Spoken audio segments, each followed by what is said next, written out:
Wedding से 3 दिन पहले लियू फैमिली और गू फैमिली के रिश्तेदार शादी की अरेंजमेंट्स डिस्कस करने के लिए इकट्ठा होते हैं। लियू रुआन बचपन में ही ऑर्फन हो गई थी और ऑर्फनेज में पली बढ़ी थी, इसलिए उसके संपर्क में बहुत कम रिश्तेदार थे। लेकिन गू फैमिली काफी बड़ी थी और शादी में शामिल होने के लिए कई रिश्तेदार विदेशों से वापस आए हुए थे। इसी दौरान गू यान चेन का कजिन यूएस से वापस आता है और अपने साथ अपनी गर्लफ्रेंड को भी लेकर आता है, जिस पर वह मुस्कुराते हुए कहता है, ब्रोदर, सिस्टर इन लॉ, ये मेरी गर्लफ्रेंड बनिंग है। यह सुनते ही पूरे कमरे का माहौल अचानक बेहद शांत हो जाता है। लियू रुयान की नजरें सीधे बान इन नग पर टिक जाती हैं, जिस पर वह हैरानी से पूछती है, ये तुम्हारी गर्लफ्रेंड है? फिर लिनबे का क्या हुआ? दूसरी तरफ बान इन नग भी लियू रुयान को पहचान लेती है। यह देखकर उसे महसूस होता है कि दुनिया सच में बहुत छोटी है। जिस लड़की को कभी मैंने अपने फेक अफेयर का हिस्सा बनने के लिए कहा था, आज वही उसके बॉयफ्रेंड के जरिए फिर से उसके सामने खड़ी होती है। उस घटना को याद करके बानिंग थोड़ा ऑकवर्ड फील करती है, जिस पर वह कहती है, लिनबे की बात बहुत पुरानी हो चुकी है, हमारा ब्रेकअप बहुत पहले ही हो गया था, गू ही मेरा रियल लव है। यह सुनते ही लियू रुयान का चेहरा ठंडा पड़ जाता है। तो पहले तुम लिनबे को बहला फुसलाकर यूएस ले गई और अब कह रही हो कि तुम्हारा ट्रू लव कोई और है? आज मैं तुम्हें अच्छी तरह सबक सिखाऊंगी, तुम जैसी टू टाइमिंग वुमन को। जिस पर बानिंग गुस्से में कहती है, बकवास मत करो और मुझे बदनाम मत करो, मैं गू के साथ पूरी सिंसियरिटी से हूँ, मैंने कब किसी को धोखा दिया? जिसके जवाब में लियू रुयान तुरंत कहती है, अगर तुम गू के लिए सिंसियर हो तो लिनबे का क्या? अगर तुम मुझसे प्यार नहीं करती थी तो उसे मुझसे दूर क्यों ले गई? उसे विदेश क्यों लेकर गई? यह सुनकर बानिंग कुछ पल चुप रह जाती है। फिर वह धीरे से पूछती है, क्या सच में लिनबे ने तुम्हें कुछ नहीं बताया? जिस पर लियू रुयान की भौहें सिकुड़ जाती हैं। उसी समय गू यान चेन भी उसकी तरफ देखने लगता है, जिस पर वह पूछता है, गू, क्या तुम्हें भी मेरी सिंसियरिटी पर शक है? जिसके जवाब में गुयू यान चेन गंभीर होकर पूछता है, तो क्या जो कुछ उसने कहा वह सब झूठ है? यह सुनकर बानिंग आखिरकार सच्चाई बता देती है। शुरू से लेकर आखिर तक वह सब सिर्फ एक एक्ट था, यह सब लिनबे ने मुझसे करवाया था। बानिंग की यह बात सुनते ही लियू रुयान बिना कुछ कहे मुड़ जाती है और वहां से बाहर निकलने लगती है। उसके दिमाग में अचानक कई सवाल एक साथ घूमने लगते हैं। तो पिछली बार जब लिनबे ने कहा था कि वह बानिंग के साथ पैचअप करके यूएस वापस जा रहा है, वह भी झूठ था? फिर इन 3 सालों में वह कहां था? उसने मुझसे झूठ क्यों बोला? इन सवालों के जवाब सिर्फ एक किडनैप इंसान के पास होते हैं, लिनबे। और अब लियू रुयान किसी भी कीमत पर मुझे ढूंढना चाहती है। लेकिन जैसे ही वह होटल से बाहर निकलती है, गू यू यन चेन उसके पीछे आ जाता है। रुयू, क्या तुम लिनबे को ढूंढने जा रही हो? जिसके जवाब में वह कहती है, आचिन, मैं बस उससे उस समय की सच्चाई जानना चाहती हूँ। मैं जानना चाहती हूँ कि उसने मुझसे झूठ क्यों बोला। यह सुनकर गुयू यन चेन कुछ पल चुप रहता है। फिर वह पूछता है, अगर तुम्हें सच्चाई पता चल गई तो क्या तुम फिर भी मुझसे शादी करोगी? जिस पर लियू रुयान रुक जाती है।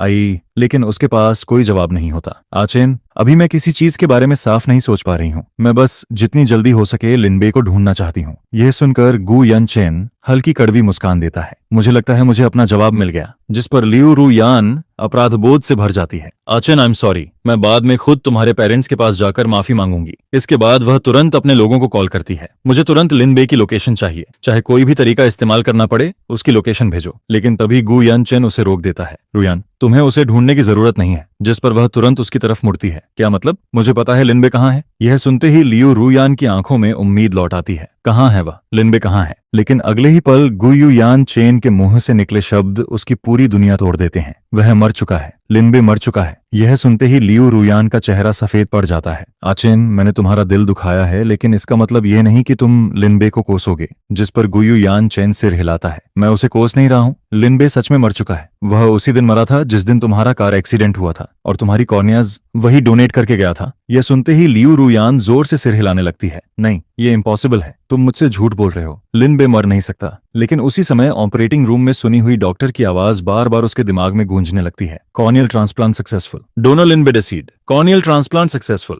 डोनर लिनबे deceased, corneal transplant successful, donor लिनबे डेसीड। जिस पर लियू रुयान की आंखें धीरे धीरे फैलने लगती हैं। उसे अचानक एहसास होता है कि ऑपरेटिंग रूम में जो कुछ उसने सुना था वह कोई सपना नहीं था, वह सब सच था। और अगले ही पल वह टूट जाती है। मैंने लिनबे को मार दिया, मेरी वजह से लिनबे मर गया, नहीं मेरी वजह से। इतना कहते ही उसका शरीर लड़खड़ा जाता है। जिस पर गुयू यान चेन तुरंत इमरजेंसी नंबर पर कॉल करता है और फिर लियू रुयान को तुरंत हॉस्पिटल पहुंचाया जाता है। इमरजेंसी ट्रीटमेंट के बाद उसकी जान तो बच जाती है, लेकिन हॉस्पिटल बेड पर लेटी हुई लियू रुयान बिल्कुल एक बेजान इंसान जैसी हो जाती है। उसकी आंखों में जीने की कोई इच्छा नहीं बचती। यह देखकर गु यान चेन उसके पास बैठ जाता है। तुमने लिनबे को नहीं मारा, वह पहले से ही मरने वाला था। यह सुनकर लियू रुयान धीरे से उसकी तरफ देखती है, जिस पर गु यान चेन पूरी सच्चाई बताना शुरू करता है। उस दिन लिनबे खुद हॉस्पिटल आया था और उसने कहा था कि वह तुम्हें अपनी कॉर्नियाज डोनेट करना चाहता है। शुरुआत में डॉक्टर लू ने मना कर दिया था। उन्होंने कहा था कि किसी जिंदा इंसान की कॉर्नियाज नहीं निकाली जा सकती, लेकिन लिनबे ने कहा था कि वह वैसे भी मरने वाला है और अगर एक मरे हुए इंसान की जरूरत है तो वह अभी मर जाएगा। यह सुनकर लियू रू यान की आंखों से आंसू बहने लगते हैं, जिस पर गु यू यान चेन आगे कहता है हॉस्पिटल ने उससे लायबिलिटी वेवर साइन करवाया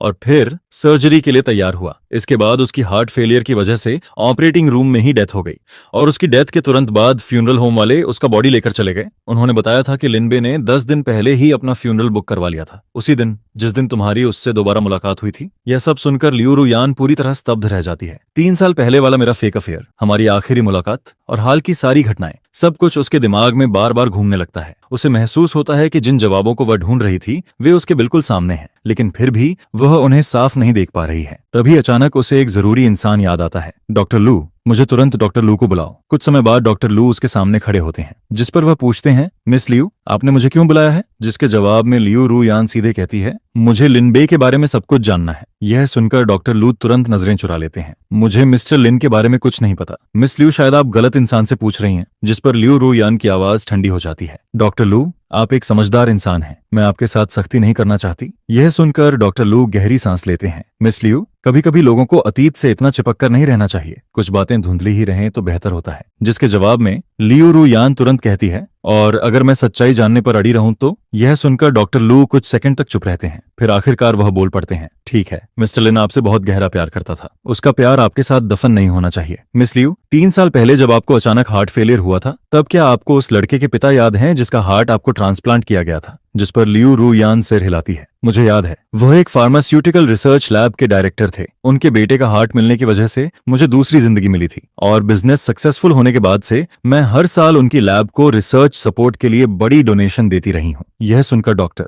लू धीरे धीरे असली सच्चाई बताना शुरू करते हैं। श्याओवुजी एक फार्मास्यूटिकल मैनिक है। उसकी मां मोटर न्यूरॉन डिजीज से मरी थी और पूरी जिंदगी उसका सिर्फ एक सपना था, उस बीमारी की दवा बनाना। जब उसने अपनी लैब शुरू की थी तब उसके पास न पैसा था और न ही स्टाफ, इसलिए उसने अपने ही बेटे पर ड्रग एक्सपेरिमेंट्स शुरू कर दिए और इसी वजह से उसका बेटा वेजिटेबल स्टेट में पहुंच गया। 3 साल पहले जब आपको उसके बेटे का हार्ट चाहिए था, तब उसने उस मौके का फायदा उठाया। यह सुनकर लियू रू यान की मुट्ठियां कस जाती हैं। उसने क्या मांग की थी? जिस पर डॉक्टर लू कहते हैं उसने लिन बे से मांग की थी कि वह 3 साल तक उसकी लैब में वॉलंटरी ड्रग टेस्टर बने। 3 साल तक ड्रग टेस्टर रहने के बाद उन अननोन ड्रग्स ने लिन बे के शरीर को पूरी तरह बर्बाद कर दिया। उन ड्रग्स की वजह से उसका पूरा शरीर धीरे धीरे फेल होने लगा था और जब उसका शरीर टेस्टिंग के लायक भी नहीं बचा, तभी उसे लैब से बाहर निकाला गया। यह सुनते ही लियू रू यान पूरी तरह टूट जाती है। मेरा लिन बे, मेरे प्यार ने मेरे लिए इतना सब सहा, इतना दर्द झेला, और मैंने क्या किया? मैंने उसे अपमानित किया, उसे घुटनों पर आने के लिए मजबूर किया। मैंने उसे कभी खत्म न होने वाली यातना दी। इस पर लियू रू यान अपने पुराने वाले खुद को मार देना चाहती है, लेकिन उससे पहले उसे मेरे लिए इंसाफ चाहिए होता है। जिस पर वह दांत भींचकर कहती है श्याओवुजी, मैं तुम्हें इसकी कीमत चुकवाऊंगी। दूसरी तरफ लू टेक्नोलॉजी कंपनी की इनविटेशन मिलने के बाद श्याओवुजी खुशी से झूम उठता है और कॉन्ट्रैक्ट लेकर मीटिंग के लिए पहुंच जाता है। लेकिन इस बार मीटिंग कंपनी ऑफिस में नहीं, बल्कि लियू रू यान के घर पर रखी गई होती है और सबसे बड़ी बात, वहां सिर्फ उसे ही बुलाया गया होता है। लेकिन खुशी में अंधा हो चुका श्याओवुजी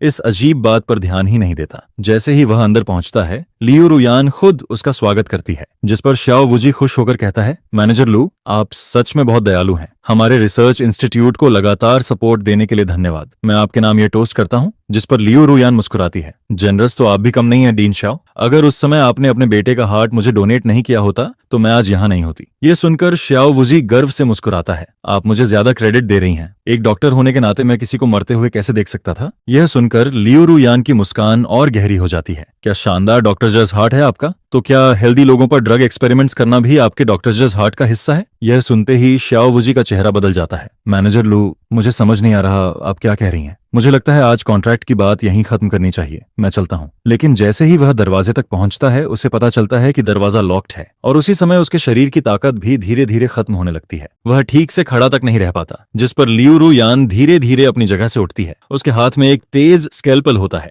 जिसे वह खेलते हुए घुमाती रहती है और श्याओवुजी की तरफ बढ़ने लगती है। यह देखकर शियाओ वुजी के चेहरे पर डर साफ दिखाई देने लगता है। मैनेजर लू आराम से बात करते हैं, शायद कोई मिसअंडरस्टैंडिंग हुई है, जिस पर लियू रुयान की आंखों में ठंडा गुस्सा भर जाता है। मिसअंडरस्टैंडिंग? शियाओ वुजी, क्या तुम्हें वह शर्त याद है जो लिन बे ने सिर्फ इसलिए मानी थी ताकि तुम्हारा बेटा अपना हार्ट मुझे डोनेट कर सके? 3 साल तक तुमने उसे अपनी लैब में एक्सपेरिमेंट का सब्जेक्ट बनाकर रखा और अब तुम उसे मिसअंडरस्टैंडिंग कह रहे हो? जिस पर शियाओ वुजी घबराकर कहता है, मैनेजर लू, ड्रग टेस्टर बनना उसकी अपनी मर्जी थी, मैंने उसे मजबूर नहीं किया था। लेकिन अगले ही पल लियू रुयान ठंडी आवाज में जवाब देती है, हो सकता है उसने अपनी मर्जी से एग्री किया हो, लेकिन मैंने कभी इसकी परमिशन नहीं दी थी। मैं उससे इस तरह अपनी जान बचाने देने से बेहतर मर जाना पसंद करती। जिस पर शियाओ वुजी डर के मारे कांपने लगता है। मैनेजर लू, मुझे छोड़ दीजिए प्लीज, मुझे माफ कर दीजिए। जिसके जवाब में लियू रुयान ठंडी नजरों से उसे देखते हुए कहती है, मैं तुम्हें छोड़ दूं? लेकिन क्या तुमने लिनबे को छोड़ा था? तुम एक बिल्कुल स्वस्थ इंसान थे और तुमने एक दूसरे स्वस्थ इंसान को इतना टॉर्चर किया कि उसका शरीर जवाब दे गया और आखिरकार उसकी मौत हो गई।